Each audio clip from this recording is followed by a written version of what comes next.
Hi friends, welcome to my channel. Presiding অফিসারদের যে duty সেটা নিশ্চয়ই বলার কোনো অপেক্ষা রাখে না।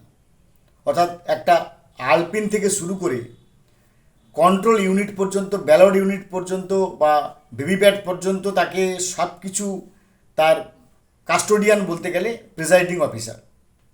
তিনি বুথের ভিতর কী ঘটছে, এই P-1 ডেতে মালপত্র তোলা অর্থাৎ ডিসিআরসিতে পা দেওয়া থেকে শুরু করে তার পরের দিন ডিসিআরসিতে মালপত্র নিয়ে আসা পর্যন্ত প্রিজাইডিং অফিসারের কাজ হয়, সেটা আমরা সবাই জানি।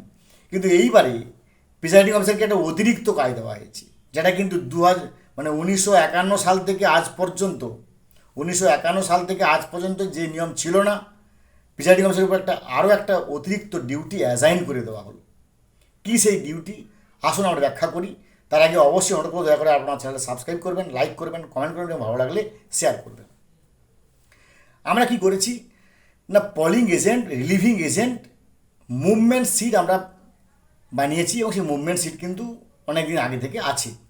কোন পলিং এজেন্ট কখন উঠলেন, কোন পলিং এজেন্ট কখন বসলেন, যিনি যাচ্ছেন তিনি কোন পার্টির আমরা লক্ষ্য রাখি, এবং তিনি কাকে রিলিভিং এজেন্ট করে নিয়ে আসছেন তাকে আমরা ডাকি। যিনি উঠলেন তিনি সই করলেন, টাইম দিলেন, যিনি এলেন তিনি সেই পার্টির সই করলেন, টাইম দিলেন।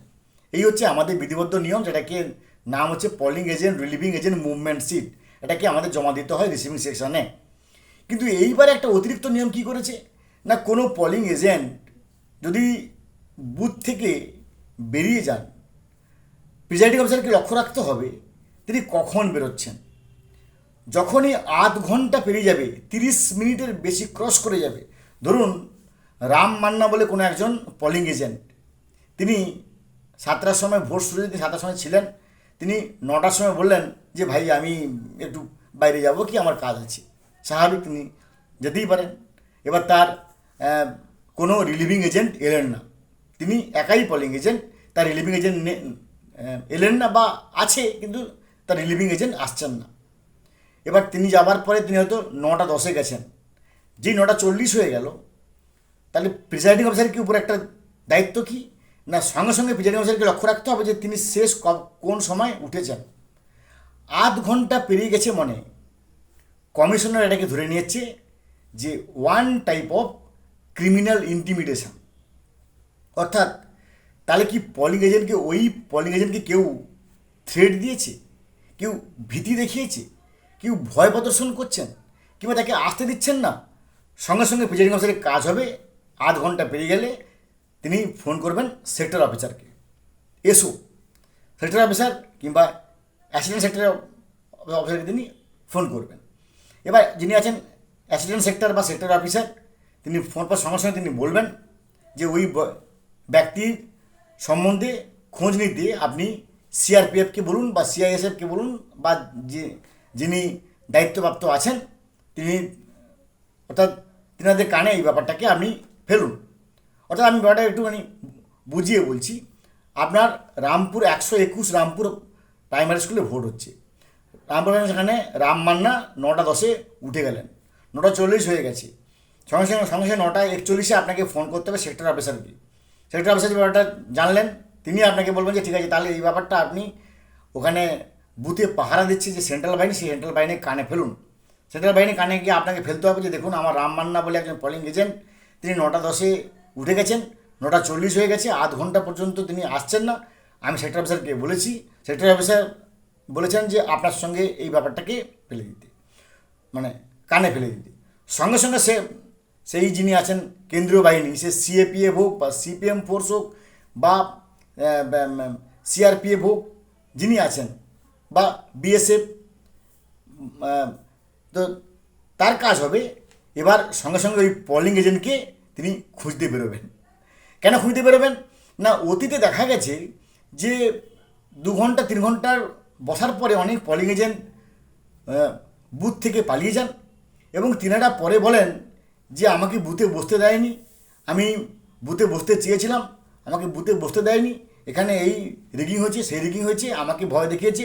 তো সেগুলো সত্য না মিথ্যা কমিশনার এবার নিজের চোখে দেখবে, যেগুলোকে আগে অভিযোগ করতো, এই আমি যেতে পারিনি, আমাকে আসতে ভয় দেখেছি, আমাকে অমুক করছে তমুক করছে।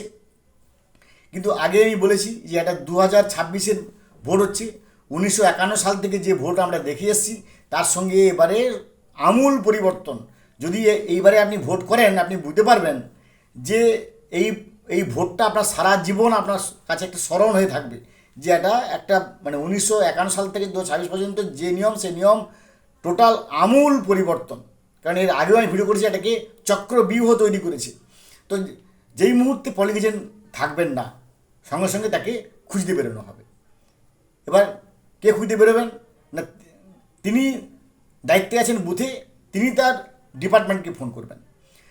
ডিপার্টমেন্ট ওই পলিং এজেন্টের নাম নিয়ে তিনি খোঁজ করবেন, সেই পলিং এজেন্টের বাড়িতে যাবেন, বাড়িতে গিয়ে বা তাকে যে কোনোভাবে তার কাজ পর্যন্ত পৌঁছাবে, পৌঁছে গিয়ে তাকে বলা হবে, ভাই তুমি যাওনি কেন পলিং বুথে? তুমি কি নিজের ইচ্ছে যাওনি, না তোমার বাড়ির কাজ আছে, না তোমার একটা বা তোমার যাওয়ার ইচ্ছে নেই, উমুক তুমুক তুমুক উমুক, না বা তোমার কি একটা পার্টির সিদ্ধান্ত? যদি বলেন যে হ্যাঁ এটা এটা আমার পার্টির সিদ্ধান্ত, কিংবা আমার শরীর ভালো নেই, কিংবা আমি যাব না, কিংবা আমি স্বইচ্ছায় আমি সেখান থেকে বেরিয়েছি, আমি আর যাবো না, তাহলে ব্যাপারটা মিটে গেল।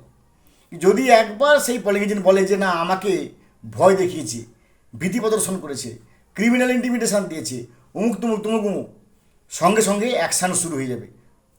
সঙ্গে সঙ্গে মুহূর্তের মধ্যে সেখানে এসে যাবে এফএসটি, ফ্লাইং স্কোয়াড টিম, সঙ্গে সঙ্গে এসে যাবে কিউআরটি, কুইক রেসপন্স টিম, সঙ্গে সঙ্গে এসে যাবে এসএসটি, স্ট্যাটিক সার্ভিল্যান্স টিম। একবার চক্রব্যূহের মতো যে থ্রেট দিয়েছে তাকে মাটির গর্ত থেকে তুলে আনা হবে, যে ভাই কেন তুমি থ্রেট দিয়েছো, এবং সঙ্গে সঙ্গে he or she will be caught red handed, he or she will be got arrested red handed, একেবারে মানে তাকে হাতে হাতে ধরে ফেলা হবে।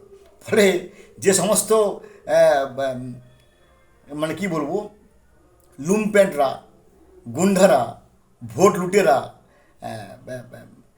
নানা রকম রাজনৈতিক ছত্রছায়ায় বড় হয়েছেন, আপনাদের নানা রকম এখান থেকে উপঢৌকন পান, সেখান থেকে উপঢৌকন পান, এবং তার বিনিময়ে আপনার কাজ হচ্ছে ভাই ক্রিমিনাল ইন্টিমিডেশন দেখা, ভয় দেখানো, এই তুই ভয়, তুই আর ওখানে বুঝবি না, তুই পলিং এজেন্ট এখানে বুঝবি না, ধন্যবাদ। সে যুগ আর নেই, সে যুগ আর নেই রে বামনি, তলে পান্তা উপরে আমনি। ফলে একটা 2026-এর ভোট প্রক্রিয়ায় একেবারে তাকে পাতাল থেকে খুঁজে বের করে আনা হবে যে কে সেই ব্যক্তি যিনি ক্রিমিনাল ইন্টিমিডেশন দিচ্ছেন, যার জন্য ওই পলিং এজেন্ট বুথে বসতে পারছেন না। তা ফ্রেন্ডস, প্রিসাইডিং অফিসার হিসেবে আপনাকে এগুলোকে মনে রাখতে হবে, এগুলোকে কিন্তু আপনার তাহলে লক্ষ্য রাখতে হবে। আধ ঘন্টা পর্যন্ত কোন পলিং এজেন্ট আসছেন না, সঙ্গে সঙ্গে সেক্টর অফিসারের কান পর্যন্ত আপনাকে এটাকে এই খবরটা দিয়ে দিতে হবে, আপনার প্রাথমিক কাজ শেষ। এবার সেক্টর অফিসার আপনাকে কিছু না বলা পর্যন্ত আপনি চুপ করে বসে থাকবেন, তিনি যদি বলেন তাহলে আপনি সেটাকে কেন্দ্রীয় বাহিনীকে বলবেন। ভালো থাকুন, have a good day, thanks.